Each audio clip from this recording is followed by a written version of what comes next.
इसी दौरान हम ये भी देखते हैं कि जब कालाकांडी गैरेज में काम कर रहा होता है तब खटमल की वाइफ ढोलकी उसे छुप छुप कर देखती रहती है। फिर कुछ ही दिनों में कालाकांडी भी ये बात नोटिस कर लेता है, जिसके बाद वो भी उसे देखने लग जाता है। वो सोचता है कि शायद ढोलकी उसे इसलिए देख रही है क्योंकि वो उसके साथ घचाघच मचवाना चाहती है। अब ऐसे ही कुछ दिन बीत जाते हैं और फिर एक दिन ढोलकी कालाकांडी के पास आती है और उसे बोलती है कि तुम मुझे ऐसे देखना बंद करो, नहीं तो मैं तुम्हें काम से निकाल दूंगी। पर इस पर कालाकांडी उसे बोलता है कि तुम तो इतनी खूबसूरत हो तो तुम इस सूखे हैंडपंप के साथ क्या कर रही हो जो तुम्हारे कुएं में पानी तक नहीं डाल सकता। पर इस पर ढोलकी उसे बोलती है कि मैं अपने हस्बैंड से बहुत प्यार करती हूँ। पर तभी कालाकांडी ये बात सुनकर हंसने लगता है और वो उसे बोलता है कि आज रात मेरा ढोलकी बजाने का बहुत मन कर रहा है, क्या मैं बजा सकता हूँ। पर इस पर ढोलकी उसे कोई भी जवाब नहीं देती और वहाँ से चली जाती है। फिर उसी रात डिनर के बाद हम देखते हैं कि खटमल कालाकांडी को उसके किचन में से वाइन के गिलास लाने के लिए बोलता है। किचन के अंदर ढोलकी भी थी और फिर जब कालाकांडी वहाँ पर गिलास लेने के लिए जाता है तो ढोलकी को देखकर उससे रहा नहीं जाता और वो उसके पास आकर उसे छूने लगता है। अब ढोलकी भी इस चीज को काफी एंजॉय कर रही थी, पर तभी खटमल कालाकांडी को आवाज लगाता है और वो अपने इस प्रोसेस को बीच में ही रोककर वहाँ से चला जाता है। फिर अगली सुबह हम देखते हैं कि कालाकांडी खटमल को एक एड्रेस देता है और बताता है कि उसे उसकी कार का मिसिंग पार्ट यहाँ से मिल जाएगा। अब ये सुनकर खटमल बहुत ही ज्यादा खुश हो जाता है और वो तुरंत उस पार्ट को लेने के लिए वहाँ से चला जाता है। अब उसके जाते ही ढोलकी कालाकांडी के पास आती है और बोलती है कि अब तुम इस ढोलकी को बजा सकते हो। अब ये सुनते ही कालाकांडी भूखे नंगे भेड़िए की तरह उस पर टूट पड़ता है और फिर वो दोनों वहाँ पर दबा दबा कर घचाघच मचाते हैं। इसके बाद रात को हम देखते हैं कि खटमल और कालाकांडी मिलकर खूब सारी दारू पी लेते हैं। अब क्योंकि खटमल बूढ़ा था और उसने हद से ज्यादा चढ़ा ली थी, इसलिए वो भंड होकर वहीं पर बेहोश हो जाता है। तभी वहाँ पर हरामी कालाकांडी इस मौके का फायदा उठाता है और वो चुपके से ढोलकी के रूम में जाकर उसके साथ घचाघच मचाने लगता है। फिर घचाघच मचाने के बाद कालाकांडी फिर से ढोलकी से पूछता है कि तुमने इस सूखे हैंडपंप से शादी क्यों की, जिस पर ढोलकी उसे बताती है कि वो एक बहुत ही गरीब परिवार से है और उसने खटमल से शादी इसलिए की ताकि वो अपनी पूरी जिंदगी उसकी दौलत पर ऐश कर सके।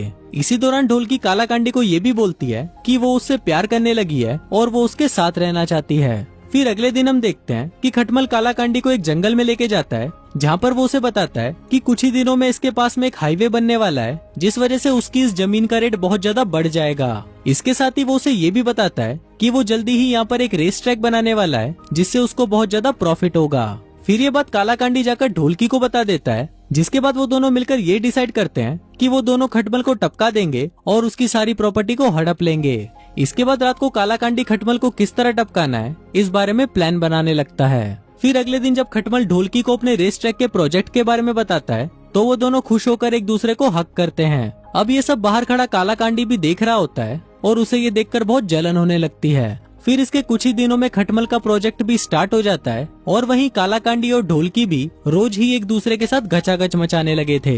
यहाँ बेचारा बूढ़ा पति दिन रात काम कर रहा था और वहीं घर पर उसकी ढोलकी को दिन रात उसका नौकर बजा रहा था। अब कुछ दिनों तक ये सिलसिला ऐसे ही चलता है और फिर एक दिन कालाकांडी ढोलकी को बताता है कि उन्हें खटमल को इस तरह मारना होगा ताकि दिखने में ये एक एक्सीडेंट लगे। इसलिए वो अपने गैराज में एक ट्रैप बनाता है जिसमें वो खटमल को एक ट्रैक्टर के नीचे लेकर आएगा और फिर जैसे ही ढोलकी पास लगे लीवर को खींचेगी वो ट्रैक्टर सीधा खटमल के ऊपर आकर गिरेगा और उसी वक्त खटमल का काम तमाम हो जाएगा। फिर इसके बाद एक दिन कालाकांडी खटमल को अपनी हेल्प करने के लिए गैराज में बुलाता है और फिर वो दोनों जैसे ही काम करने के लिए उस ट्रक के नीचे जाते हैं तभी वहाँ पर ढोलकी उस लीवर को खींच देती है और खटमल का वहीं पर कचुम्बर निकल जाता है। तभी हम देखते हैं कि खटमल तो मर चुका था पर उसके साथ कालाकांडी का एक हाथ भी ट्रक के नीचे दब गया था। तभी कालाकांडी ढोलकी को शॉपिंग करने के लिए भेज देता है ताकि पुलिस को इस बात का शक न हो कि उन दोनों ने प्लान करके खटमल को मारा है। इसके बाद कालाकांडी पुलिस को फोन कर देता है और दूसरी तरफ जब ढोलकी शॉपिंग कर रही थी तभी पुलिस उसे कॉल करके उसके पति के मौत के बारे में बताने लगती है। फिर घर आने पर ढोलकी की मुलाकात डिटेक्टिव जोगिंदर जहरीले से होती है जो उसे बताता है कि उसका पति खटमल एक एक्सीडेंट में मारा गया है। अभी सुनकर ढोलकी डिटेक्टिव के सामने झूठ मूठ का ड्रामा करने लगती है और अपने पति के पास जाकर फूट फूट कर रोने लगती है। वहीं पुलिस स्टेशन में डिटेक्टिव जहरीला ढोलकी और कालाकांडी पर शक करने लगता है और बोलता है कि शायद इन दोनों ने मिलकर खटमल को मार डाला है। इसके बाद अगले दिन जोगिंदर जहरीला कालाकांडी से पूछताछ करने आता है जिस पर कालाकांडी उसे बताता है कि उसका ये गैरेज बहुत पुराना है जिस वजह से लीवर अपने आप फिसल गया और उस एक्सीडेंट में खटमल की मौत हो गई। अब कालाकांडी की बात सुनकर जहरीला वहाँ से चला तो जाता है लेकिन वो दूर से ही उन दोनों पर नजर रख रहा था। वहीं खटमल के जाने के बाद कालाकांडी और ढोलकी की तो ऐश हो गई थी और कालाकांडी तो उसकी ढोलकी को दिन रात बजाता ही रहता था इसी दौरान ढोलकी कंस्ट्रक्शन का काम फिर से चालू कर देती है ताकि वो इस रेस ट्रैक को बनाकर अपने पति के सपने को पूरा कर सके। अब ऐसे ही कुछ दिन बीत जाते हैं और फिर एक दिन डिटेक्टिव जोगिंदर जहरीला कालाकांडी से पूछताछ करने के लिए उसे पुलिस स्टेशन बुलाता है।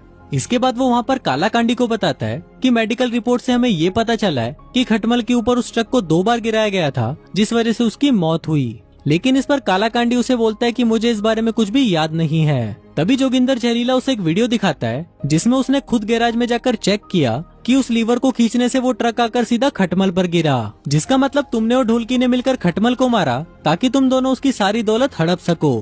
पर अब क्योंकि जहरीले के पास कालाकांडी के खिलाफ कोई पक्का सबूत नहीं था, इसलिए वो उस वक्त उसे जाने देता है। फिर उसी रात हम देखते हैं कि घचाघच करने के बाद ढोलकी कालाकांडी को बताती है कि वो जल्दी ही उसके बच्चे की माँ बनने वाली है। अभी सुनकर कालाकांडी बहुत ज्यादा खुश हो जाता है और फिर रात को जब ढोलकी सो जाती है तो हम देखते हैं कि कालाकांडी बहुत ही ध्यान से कुछ सोच रहा होता है। इसके बाद अगले दिन कालाकांडी खुद ही जोगिंदर जहरीले के पास जाता है और उसे सब कुछ सच बता देता है कि उसने ही पैसों के लिए खटमल को मारने का प्लान बनाया था। अब उसके इस कन्फेशन को सुनकर पुलिस उसे पकड़ लेती है और उसे जेल में बंद कर देती है। वहीं दूसरी तरफ हम ढोलकी को देखते हैं जिसे नींद से उठने के बाद एक लेटर मिलता है जो कालाकांडी उसके लिए छोड़कर गया था।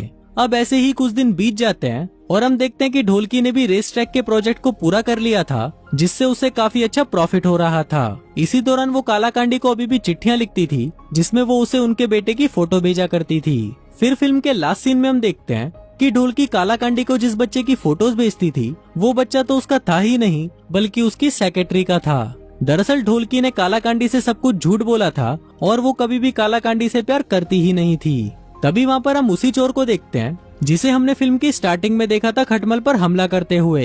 अब ये देखकर हमें पता चलता है कि ढोलकी कालाकांडी से नहीं बल्कि इस चोर से प्यार करती थी और ढोलकी के ही कहने पर वो चोर खटमल को मारने आया था। पर क्योंकि उस दिन कालाकांडी ने खटमल को बचा लिया था, इसलिए ढोलकी ने पहले कालाकांडी को अपने जाल में फंसाया ताकि वो खटमल को टपका दे और फिर काम होने के बाद उसने कालाकांडी को भी रास्ते से हटा दिया। अब उस पूरी प्रॉपर्टी की मालकिन अकेली ढोलकी बन चुकी थी और उस ढोलकी को बजाते बजाते कालाकांडी का ही बैंड बज गया था।